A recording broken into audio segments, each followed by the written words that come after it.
Léonie était assise sur son lit, les jambes repliées contre sa poitrine. La maison était trop silencieuse depuis que grand-mère Margot était partie. Plus de rire dans la cuisine, plus d'histoires le soir, plus de parfums de lavande flottant dans l'air. Maman entra doucement dans la chambre. Ma chérie, j'ai quelque chose pour toi. Elle déposa sur le lit une vieille horloge à balancier, toute dorée, avec des chiffres romains sur son cadran. Grand-mère voulait que tu l'aies. Elle disait que c'était une horloge spéciale. Léonie caressa le bois doré. L'horloge était lourde et chaude sous ses doigts. Ce soir-là, incapable de dormir, elle observa l'horloge posée sur sa commode. Tic-tac, tic-tac. Le balancier bougeait lentement. Puis, chose étrange, les aiguilles se mirent à briller d'une lueur dorée, comme de la poussière d'étoiles. Léonie s'approcha, fascinée.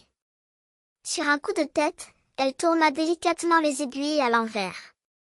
L'horloge vibra, tinta joyeusement, et soudain, tout changea. Le tic-tac devint plus rapide, mais à l'envers.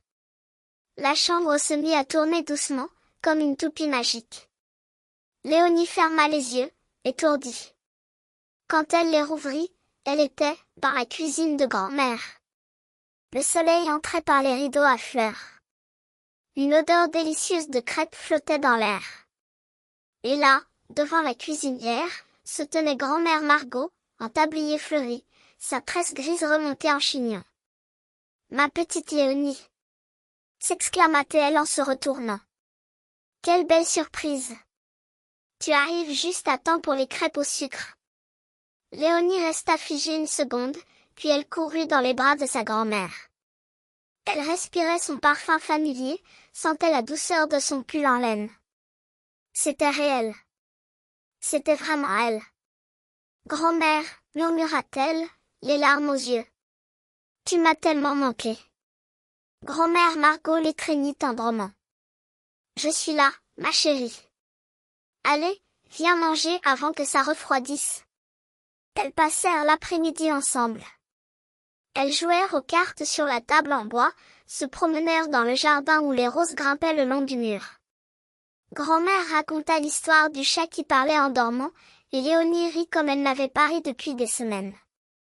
Mais petit à petit, la lumière du jour déclina. Le ciel se teinta de rose, puis de violet. Grand-mère Margot prit les mains de Léonie dans les siennes. « Ma Léonie, tu sais que tu ne peux pas rester, n'est-ce pas ?» Léonie sentit son cœur se serrer. « Mais, je ne veux pas que tu partes encore.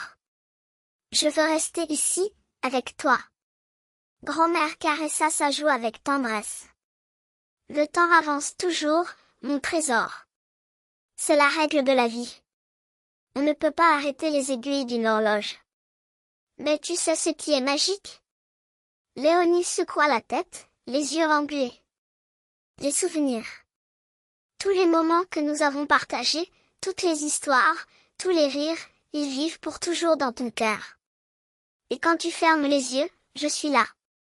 Toujours. » L'horloge dans le salon de grand-mère sonna minuit. Ding, dong, ding, dong.